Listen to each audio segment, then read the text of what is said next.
Welcome everybody. Just give this a minute to fully load so we make sure our comments are on the left today. And it looks like they will pop up there. So welcome to this week's Facebook Live with North Carolina City Schools. I'm Greg Whitetilla, Superintendent. We have a few guests here again today to start off our update, and we will start with them, and then I'll give you some updates on some things changing with lunches and everyone's questions about prom and graduation, as well as the end of the year activities. So we're very lucky today to have our very own Megan Giannino here, who is our Family Resource Center, and she's going to talk to you about some services that you can tap into as well to help your families. And then we have a guest from Niagara County, Don Cody, who's going to talk to you about some summer youth employment opportunities and how they can help you and your children make the most of that. So without further ado, I'll turn it over to Megan, and then she'll introduce Dawn again, and you can type your questions again, remember, for them or myself at any time. We'll go back and read them, and we'll be putting some contact information in the comments as well. So hang on one second, and we'll switch spots here. All right, you're first. Thank you.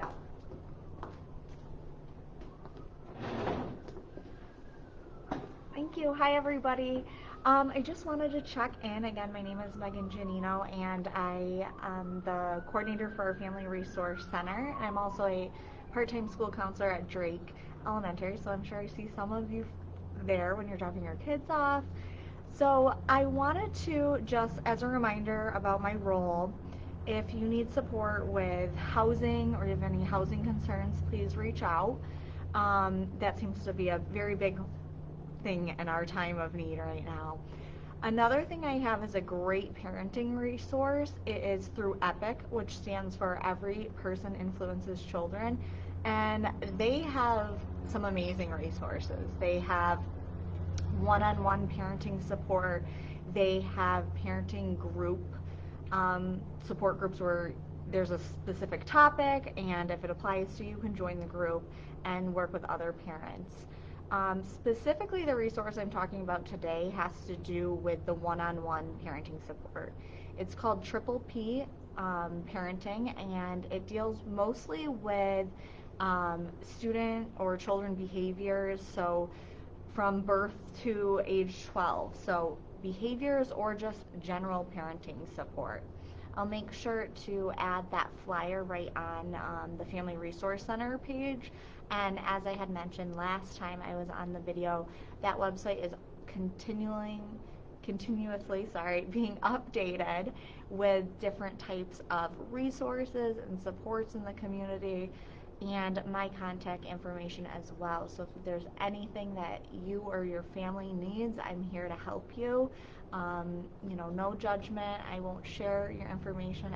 My services are confidential, and I'm just here to support you and your family and your children. That's really it. We'll make sure we get things linked in the chat so you can access what I kind of briefly talked about. And we'll have Dawn talk about some summer youth employment opportunities for, I think, students starting at age 14. It's a really great opportunity, especially this summer, having our kids be able to get out in the community and make some money. So, okay, thank you guys so much.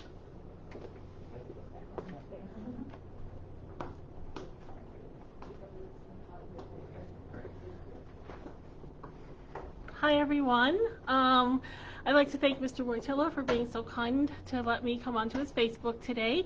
My name is Dawn Cody from Niagara County Employment and Training, and I'm the Youth Outreach Counselor for our programs. I'm really excited to talk about our Summer Youth Employment Program. I love this program. I think it's a great opportunity for so many young people to get their first work experience, to have something to put on their resume, put on college applications about work experiences they have. So this particular program is called our Summer Youth Employment Program. It's for youth ages 14 to 20. There are eligibility requirements. The youth has to come from what is considered a low-income family, or if anyone in the household is receiving SNAP, HEAP, SSI, family assistance, or Medicaid, then the youth is eligible. And like I said, it's 14 to 20. Sometimes it's hard for a 14 or a 15-year-old to find a job. So this is a great way to get into that. We have lots of opportunities this summer. We have daycare centers and camps and outdoor maintenance opportunities, clerical office opportunities, indoor maintenance, all kinds of really great jobs that your student could apply for this summer. To apply, you can find applications in the high school guidance office, or you can call me. My name is Dawn at 278-8182, and I can get an application to you. Also, you could look on worksource1.com, which is our Niagara County website for employment. If you look under the Young Adult tab, you will see the application there. Some of the things that have to go along with the application are a copy of photo ID, copy of birth certificate, and a copy of the Social Security card. The most important thing is you have to have working papers. Anyone under the age of 18 has to have working papers. So to get those, you would go to your high school guidance office, speak to your guidance counselor about that. There's some things you'll have to do to get those working papers. Our cutoff date for application is May 14th. I know that's kind of close right now, so if you have some of those things, get them in, and then we can work with you to get all the other items that you need into the application. Just real quick, I want to say that we also have a program for 16 to 24-year-olds who are out of school. So if you have someone that you know who has graduated from high school, who's not enrolled in college, or who has dropped out of high school, we have a program for them. We encourage returning to get task diplomas, so that's part of the program. But we have lots of incentives for people in this program to help you meet your career goals. You would have an employment counselor who works with you to determine career goals. We have funding for what are considered in-demand occupations. So we have about $8,000 a year for 2 years to pay for college or trade school courses. We can pay for your driver's license.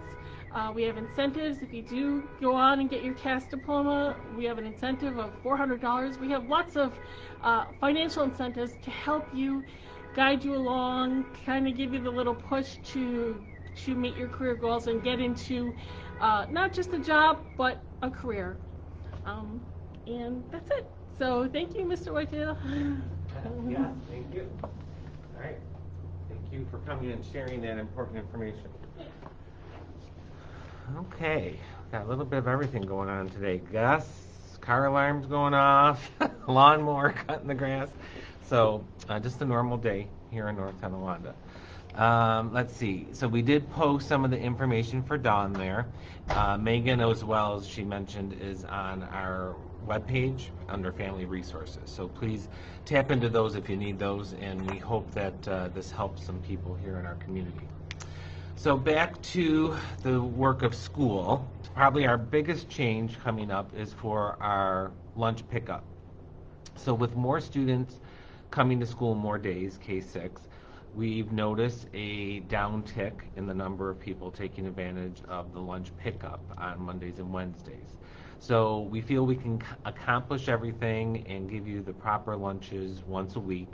So we'll be keeping Spruce and the high school 2 times on Wednesdays going forward. So that means next week, Monday, there will be no lunch pickup on the 10th. But when you come on the 12th, for those families who still need that service, you will get 5 days worth of breakfast and lunch kind of pickup. They did say that anyone who hears this today and is a little bit worried about Monday and Tuesday next week, because they're planning on those meals, there is a evening pickup at the high school from 4 to 5, and they'll give you extra today if you need that to get you through the weekend and into next week. But we will be doing the free meals every Wednesday, and you will be getting more meals on Wednesday for you to sort of ration at home to get you through the week. So we hope everyone takes advantage of that. Some other updates we have is sort of weekly now, we're seeing little tweaks to reopening New York. And by I say reopening New York, The governor has lessened restrictions for a lot of things. And our prom is still up and running. The restriction that just changed allowed us to move it from outdoor in a tent to indoor back at the Wurlitzer building. So the prom is Friday, June 11th for our seniors, NT seniors only. It's from 6 to 11, and they are able to move it indoors because that restriction went up to 250 people indoors. So we're going to be able to have all of our seniors who want to come to the prom make sure they're listening to the announcements in the morning, and there's a lot on Schoology as well for that. So that was a good change. In addition to that change, the outdoor and indoor large group capacity is changing a little bit as well. So while we can have more people attend graduation, when you get too large, it does require that everybody in a large event coming has to show proof of vaccination or a recent test or document that they had been tested for COVID in the last 90 days. And that can take a long process to check everybody's information. We don't want to have to turn someone away because they don't have the right information. So our plan is not changing too much. We're going to still ask parents to keep June 26th and 27th, that weekend, open.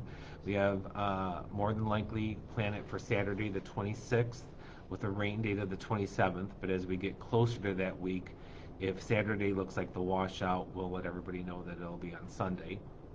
We will be utilizing the multi-purpose stadium behind the high school for an outdoor graduation. And we're really going to wait to get into the details about how many guests can come for a couple more weeks, because everything's been changing in our favor. So the more people we can have at a graduation where we don't have to check for vaccination and negative tests is the plan that we're going to move forward with. And we want to have as many kids from the graduating class together at one time, and we want to be able to have at least two or more of their relatives, their mom or dad or whoever they want to have come with them to see that there. So we know the date, we know the venue.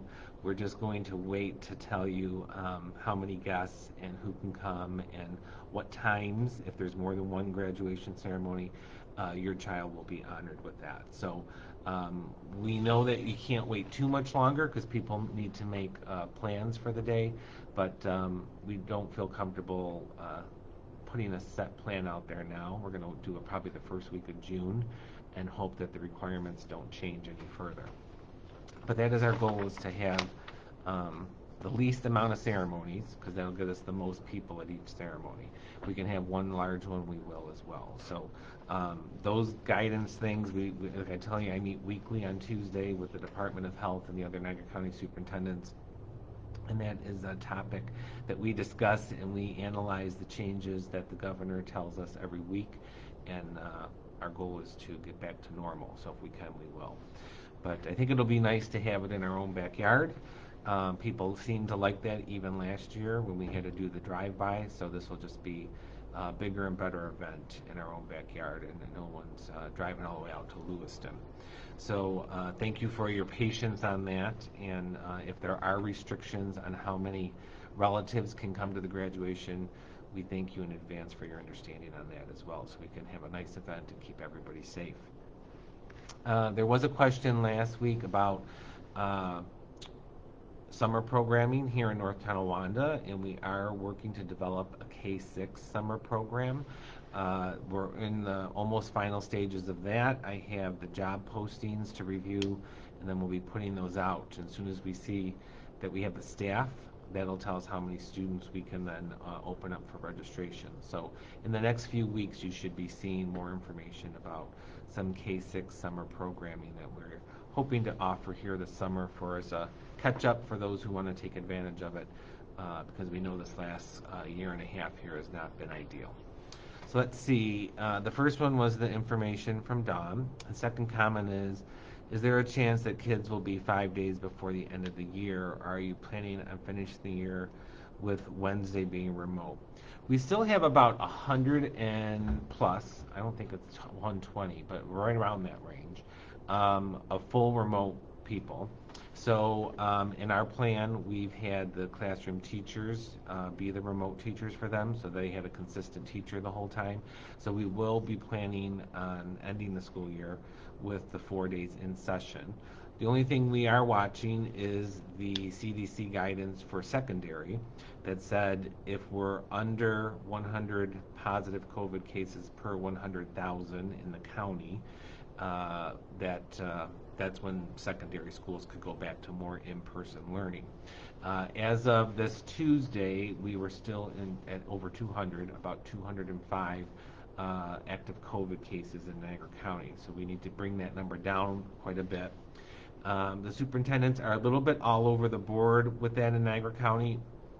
There's a number of us who say if we get past May 14th for the high school, that's only a week or two, and instead of coming 2 days for 4 days, it would only be 4 to 6 more days of instruction and a lot more adjustments to be made. So if we don't get to do that in the next week or so here, we probably will finish secondary in the hybrid model as well. So we hear there's going to be a TNT football game. Yes, so as late as Sunday, I got notified that they were going to try to do that. Tonawanda, North Tonawanda, it's coming up. While we're doing that, it is sort of a nice gesture for the section to allow the schools to play their rival. But the spectator rules did not change, that it's 2 spectators per player. So it won't be wide open for everybody to go to, but I do think it will be taped and televised so that we can get a TNT game on the books and continue that count of years in a row with the TNT game, because we did not like missing that at all, and our plan is to hopefully have it back to normal. One of the things we're seeing in our questions with the Department of Health is like, what is September going to look like? Because we know everybody wants to know. And there's a couple things, if we can foreshadow, everything that we're seeing for baseball games and large events is showing proof that you're vaccinated. So it would not surprise me that when we get back to normal with sporting events in the fall, that if we're going to have more than 2 spectators, that there would be some kind of system in place to check for people who are vaccinated. Now, the other question on my mind that I keep asking and I keep getting pushed off by the officials there is when you get your vaccination, those of you who've gotten it, it says, it's good for 90 days or whatever, and then there may be a booster available. So I've already sort of put a bug in their ear to say, listen, let's plan on that, because everyone's 90 days are going to be up before school starts in September. And if we need teachers to get a booster shot, or students now that are, they're hoping next week that if you're 12 and older, I think it is, that you can start getting vaccinated, that we also have the boosters available to keep schools open and running normal next year. So we know that's controversial because not everybody wants to take the vaccine, and that, of course, is your right. But I have a feeling the direction from the state and the federal level is that in order to get back to normal, you're going to have to show proof that you've been vaccinated. So just kind of keep that in mind. Nothing's being said you have to have your child vaccinated to come back to school yet, but these are the conversations we're having, and we want to be prepared for that.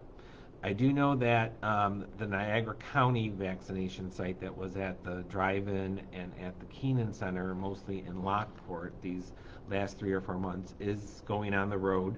Gratwick Fire Hose in North Tonawanda will be offering vaccinations very soon. You can always go now. It's a walk-in. You don't need an appointment at the Niagara Falls Convention Center if you want a vaccination. And they do have the Pfizer, which is the one that they're recommending for students. So so watch the website. You can go to Niagara County Department of Health to see when they have that open, what school districts they'll be in. And like I mentioned, the North Tonawanda site will be at Gratwick. We did offer the school to do that, but the Department of Health has used Gratwick in the past for mass vaccinations of other type of diseases, and so they have a system at Gratwick that they know works well, and they just wanted to duplicate that. So our North Tonawanda will be at the Gratwick Hose Fire site coming up soon. Can you explain how the APEC Summer School program works? So the APEC Summer School program is done in-house. It is a computer program catch-up, but there are NT teachers who monitor that and do the workload and assignments with kids. It is, last year I know we did it virtually. This year there's been some talk about if there'll be some in-person or virtual. So there'll be more details coming on that. We want to make sure the buildings are up to snuff. We do have work that usually gets done in the summer. We try to put all that type of wiring and internet and electrical work in the summer when kids aren't around, so we're working on all those schedules. But you'll be getting more information on the APEC Summer School program for secondary students very soon. How is graduation working this year? I mentioned, so keep those dates open, the 26th and 27th of June, and I'm 99.999% sure it'll be at our multi-purpose stadium, just depending on whether which day it is, and then how many groups we have, if it's 2 or 3, mini graduation groups. We're going to do the least amount possible, because the least amount means more kids and more families together. And as the state seems to be changing and giving us new direction for larger group gatherings, we're hopeful that we can get pretty close to having 1 or 2 ceremonies if we even need a second. So let's keep that in mind. A lot of prom tickets are unsold. Is there a possibility they may let underclassmen accompany a senior? Well, in my conversation with the prom advisors, they were happy to see that it went to 250, because they were worried that they weren't going to have they have to turn a few kids away if it was at the 200 mark. So I'll double check on that. I don't believe that they'll be allowing underclassmen in unless everyone who's an underclassman who wanted to go could go. So I think the answer is going to be no this year because of the COVID restrictions. And because it's new, and like even though there's a prom, they're not supposed to be dancing, and you know how that goes with kids, and you have 200 of them in a hall. We don't want to push the limits, so I would say we're going to stick with just seniors this year. All right, what other updates did I have here? Talked about lunch, the prom, graduation. Oh, and by now you should have gotten the letters about the exams at the end of the school year for the secondary level especially, and that was also shared on our Schoology system with the kids. So we hope, we're not hearing a ton of questions on that, so we hope that is clear to everybody that there are Regents exams being offered. It's sort of an opt-in to the Regents exams this year. So if you think you're going to challenge the Regents to help your grade, or sort of take a Hail Mary, I guess, to see if you weren't doing well and you can pass the Regents, please make sure you get those forms in on time, because setting that up, staffing it, proctoring it, and keeping everyone at a safe distance for those exams is a priority that can't be done last minute. We need to plan ahead for that. So we appreciate our guests today. Please take advantage if you have a student looking for summer employment, or someone who graduated recently who is looking for employment. Call Dawn, and that will be that information. And if you need any help with housing or any kind of support or parenting tips, our Family Support Center is there for you, and that's on our webpage. So until next week, we hope everyone stays safe. Remember that the board meeting next week has moved to Tuesday the 11th. It is the budget hearing. It starts at 7 p.m. and we will be at the Walk Road Administration Building. We have 2 rooms set up for people who want to come in person. It will be broadcast live. Sort of the only unique thing I can tell you about this year's budget is usually the board candidates and the voting.